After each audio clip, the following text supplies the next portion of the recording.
நம்மளுடைய கங்கார் மாற்றுத்திறனாளிகள் இல்லத்திற்கு எவ்வளோ பேர் நமக்கு உதவி செய்யறாங்க. ஆனா நமக்காக எப்போதுமே உதவி புரியக்கூடியதுல சில பேர், அந்த சில பேர்ல ஒருத்தர் யாருன்னா நமக்காக அரங்கநாதன் சார். அரங்கநாதன் சார் வந்து பாத்தீங்கன்னா மாசத்துல 5, 6, 7, 8 காலை உணவு, மதிய உணவு, ஒரு சில நேரத்துல இரவு உணவு எல்லாமே ஏற்பாடு பண்ணி கொடுக்குறாங்க. நம்ம யாராருக்கோ ப்ரேயர் பண்றோம் சொல்லி நமக்காக அவர் வந்து நம்ம ப்ரேயர் பண்றோம். அதான் சொல்லுவாங்கல்ல, உயரத்துல பறக்கிற பட்டம் எல்லாருடைய கண்ணுக்கு தெரியும், ஆனா அதுக்கு காரணமா இருக்கிற நூல் யாருடைய கண்ணுக்கும் தெரியாதுங்குவாங்க.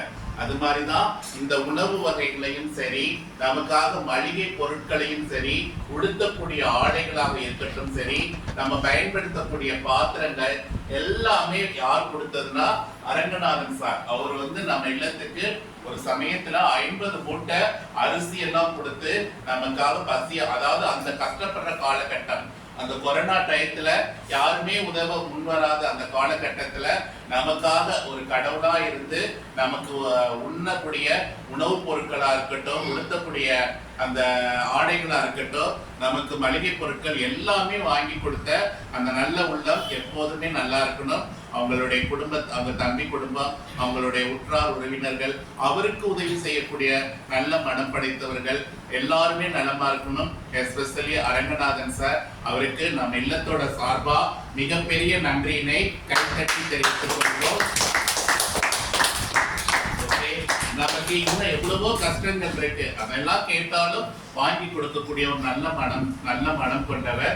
இவரை வந்து நான் வந்து ஐஸ் வைக்கணும், இவரை வந்து நான் பெருமைப்படுத்தணும் அப்படிங்கிறது கிடையாது. வலது கை செய்யறது இடது கை தெரியக்கூடாதுவாங்க.